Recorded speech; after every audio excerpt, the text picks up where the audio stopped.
दोस्तों सुजलॉन एनर्जी की बात करें तो स्टॉक के अंदर गिरावट थम चुकी है।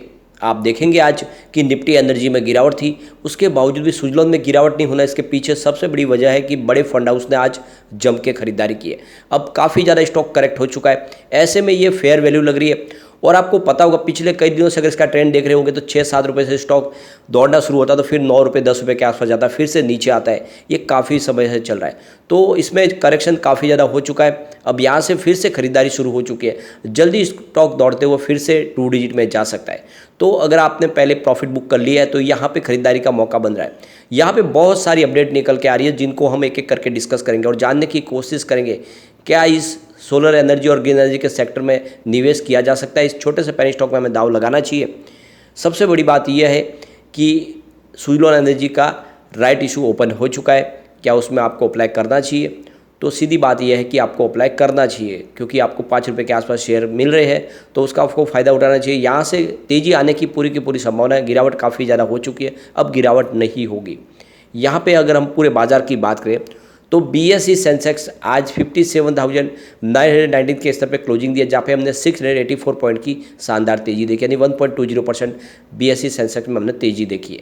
तो पिछले कई दिनों के बाद जो गिरावट का दौर था वो थम चुका है। वैसे आज तेज़ी काफ़ी शानदार थी, 1100-1200 पॉइंट की तेज़ी थी, लेकिन उतनी तेज़ी कायम रह नहीं पाई और फिर उसमें प्रॉफिट बुकिंग भी आई और इस वजह से आपको तेज़ी थोड़ी सी कम होती हुई दिखाई देगी।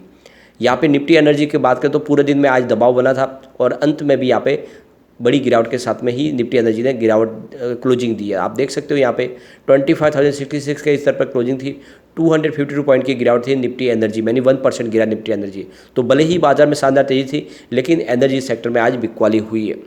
यहाँ पे सुजलॉन एनर्जी की बात करें तो स्टॉक की क्लोजिंग 6.80 पर रही, यानी जो कल की क्लोजिंग थी उसी पर क्लोजिंग है। यहाँ पे इंट्राडे में हमने 6.65 का लो भी देखा और 7 का हाई भी देखा, लेकिन क्लोजिंग कल की क्लोजिंग पर ही है। तो यहाँ पे आप देख सकते हो कि काफ़ी ज़्यादा स्टॉक के अंदर आज वॉल्यूम भी हुआ है और बड़े फंड हाउस ने आज जम के खरीदारी भी की है। दोस्तों यहाँ पे जो रिपोर्ट निकल के आ रही है, रिपोर्ट कह रही है कि आने वाले 2030 तक 405 गीगावाट का रिन्यूएबल एनर्जी के माध्यम से इंस्टॉलेशन हो सकता है। यानी जो सरकार का गोल है कि 50% ग्रीन एनर्जी के माध्यम से ऊर्जा का इस्तेमाल होगा, उस गोल को अचीव किया जा सकता है और इस मामले में तेज़ी आनी शुरू हो चुकी है। और जिस तरह से सरकार ने अपनी तरफ से पॉलिसीज़ में बदलाव किया है और बहुत सारे जो प्राइवेट सेक्टर ने भी यहाँ पे ग्रीन एनर्जी में बड़ी जो है इन्वेस्टमेंट शुरू कर दी है, तो आने वाले समय ये गोल अचीव किया जा सकता है। वैसे आप देखें तो सोलर एनर्जी को राजस्थान लीड कर रहा है, जहाँ पे आप देख सकते हो काफ़ी ज़्यादा विंड टर्बाइन्स लगाए जा रहे हैं, सोलर पैनल लगाए जा रहे हैं। राजस्थान इस मामले में सबसे आगे निकल चुका है और आने वाले समय में सरकार का जो गोल है उसको अचीव किया जा सकता है, उसमें राजस्थान की बड़ी भूमिका रह सकती है। तो आप देख सकते हो कि राजस्थान में एक बहुत बड़ा सोलर पार्क लगाया जा रहा है बादला में। यहाँ पे देख सकते हो कि ये जो पार्क लगाया जा रहा है ये गवर्नमेंट की ज़मीन है। राजस्थान इसलिए सक्सेस हो रहा है इस सोलर एनर्जी के माध्यम से क्योंकि वहाँ पे टेम्परेचर काफ़ी ज़्यादा रहता है, तो ऐसे में जो टेम्परेचर ज़्यादा होने की वजह से वहाँ पे बिजली की उत्पादन क्षमता बढ़ जाती है। दूसरी तरफ अगर आप देखें तो पूरा डेजर्ट एरिया है और इस हिसाब से देखें तो वहाँ पे हवा भी काफ़ी ज़्यादा चलती है। विंड एनर्जी के लिए भी वो काफ़ी अच्छा है, आपको लोकेशन दिखाई देगा।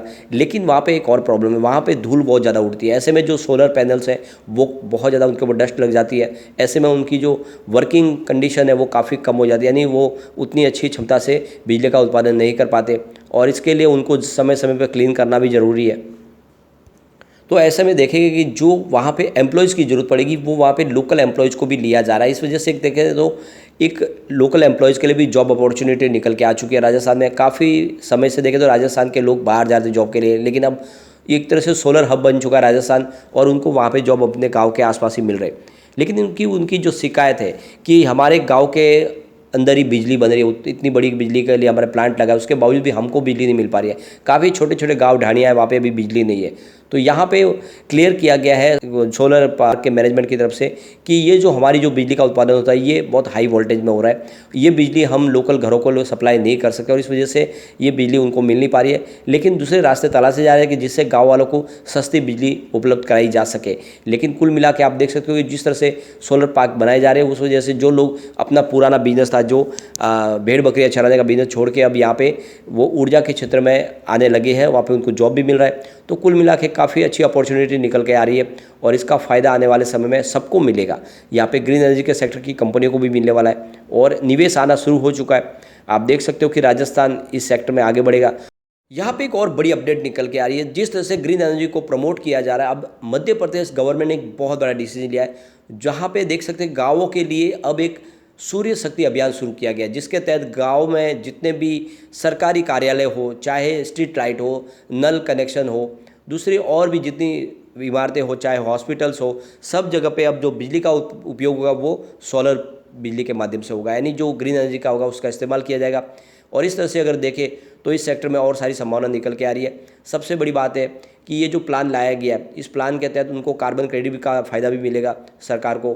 और देख सकते हैं कि सरकार इसके लिए काफ़ी ज़्यादा खर्च करी है, लेकिन आने वाले समय वो पूरा का पूरा रिकवर हो जाएगा। जब बिजली का बिल कम आएगा तो उसका फ़ायदा इनको मिल जाएगा। फिलहाल तो खर्च हो रहे हैं, लेकिन आने वाले समय में ये खर्च कम हो जाएंगे। तो यहाँ पे आप देख सकते हो कि ग्रीन एनर्जी को प्रमोट करने के लिए अलग अलग राज्य अपने हिसाब से कोशिश कर रहे हैं, और आने वाले समय में जिस तरह से सरकार ने अपना गोल सेट किया वो पूरा हो सकता है। तो आप देख सकते हो कि आने वाले समय में बहुत सारी संभावना निकल के आ रही है सुजलॉन के लिए भी, क्योंकि सुजलॉन एनर्जी ग्रीन एनर्जी के सेक्टर में और स्पेशली विंड टरबाइन निर्माण करने में इंडिया की सबसे बड़ी कंपनी है। काफ़ी अच्छा इनका कारोबार है, काफ़ी अच्छा इनके पास एक्सपीरियंस है। सबसे बड़ी बात यह है कि कंपनी सर्विस और मेंटेनेंस का काम देती है, यानी जितनी कंपनियां नई सेक्टर में आ रही है उनके लिए मेंटेनेंस का काम कंपनी कर रही है। इसके अलावा सोलर एनर्जी में भी कंपनी का अच्छा खासा कामकाज है। तो ऐसे में आने वाले समय सुजलॉन का भविष्य उज्जवल हो सकता है। एक समय के लिए झटका तो लगा है, जब यहाँ पे आप देख सकते हो कि तुलसीदास जी की अकस्मात मृत्यु हमें देखने को मिली, जिस वजह से पूरा का पूरा मामला गड़बड़ा गया, गिरावट भी हुई। लेकिन जल्दी ये सारा थम जाएगा और यहाँ पे बहुत सारी तेजी आ सकती है। तो इस गिरावट का आपको फ़ायदा उठाना चाहिए और ख़रीदारी करनी चाहिए। जिस तरह से हम देख रहे हैं कि बड़े फंड हाउस ने आज जम के खरीदारी की है। यहाँ पे आप देख सकते हो ये डील काफ़ी जो है इशारा कर रही है। 9:27 पर 6.95 की प्राइस से 11,54,000 शेयरों की खरीदारी हुई। फिर 9:35 पर 6.85 की प्राइस से 23,54,000 शेयरों की बिकवाली हुई। उसके बाद 10:24 पर 6.85 की प्राइस से 15,65,000 शेयरों की फिर से खरीदारी हुई। फिर 11:24 पर 6.75 की प्राइस से 27,83,000 शेयरों की बिकवाली हुई। लेकिन उसके बाद 12:16 पर 6.70 की प्राइस से 10,94,000 शेयरों की खरीदारी हुई। फिर 12:27 पर 6.70 की प्राइस से 10 लाख शेयरों की एक और खरीदारी हुई। फिर 12:30 पर 6.70 की प्राइस से 11,43,000 शेयरों की बिकवाली हुई। लेकिन 12:34 पर 6.75 की प्राइस से 11,54,000 शेयरों की खरीदारी हुई। फिर 3:03 पर 6.70 की प्राइस से 15,21,000 शेयरों की खरीदारी हुई। उसके बाद 3:22 पर 6.75 की प्राइस से 45,51,000 शेयरों की बहुत बड़ी खरीदारी हुई। उसके बाद 3:27 पर 6.80 की प्राइस से 17,90,000 शेयरों की एक और बड़ी खरीदारी हुई। तो ये आप देख सकते हो आज बिकवाली बहुत कम है और बड़े फंड हाउस ने आज जम के खरीदारी की है। और जिस तरह से खरीदारी हुई है उससे एक बात तो समझ में आ रही है कि बाजार में जिस तरह से काफ़ी ज़्यादा गिरावट भी हो चुकी है और दूसरी अब सुजलॉन के शेयर में करेक्शन आ चुका है। तो ऐसे में बड़े फंड हाउस अब यहाँ पर खरीदारी शुरू कर चुके हैं। आने वाले समय में सुजलॉन में फिर से बड़ी तेज़ी की शुरुआत हो सकती है। तो इस गिरावट का आपको भी फायदा उठाना चाहिए और खरीदारी कर लेनी चाहिए अगर आप पहले इस स्टॉक को बेच चुके हैं। और अगर आप नई एंट्री करनी चाहते हैं तो भी इस लेवल पर एंट्री की जा सकती है। लॉन्ग टर्म का नजरिया लेके आपको निवेश कर लेना चाहिए। गिरावट का आपको फायदा उठाना चाहिए। जिस तरह से बड़े फंड हाउस ने खरीदारी शुरू की है, जल्दी ही यहाँ पे तेजी आ सकती है, क्योंकि आज निफ्टी एनर्जी में गिरावट थी, उसके बावजूद भी स्टॉक में गिरावट नहीं होना, इस बात का सबूत है कि अब ये स्टॉक में फिर से खरीदारी शुरू हो चुके हैं। तो आने वाले समय बिल्कुल यहाँ पे तेजी बनेगी। लेकिन फ्रेंड, कोई भी इन्वेस्टमेंट करने से पहले अपने फाइनेंशियल एडवाइजर से बारे ले ले या अपना खुद का रिसर्च करें, क्योंकि मैंने वीडियो आपके एजुकेशनल पर्पज़ के लिए ही बनाया। वीडियो पसंद आए तो लाइक शेयर जरूर कीजिए और चैनल को सब्सक्राइब कर दीजिए। Thank you friend.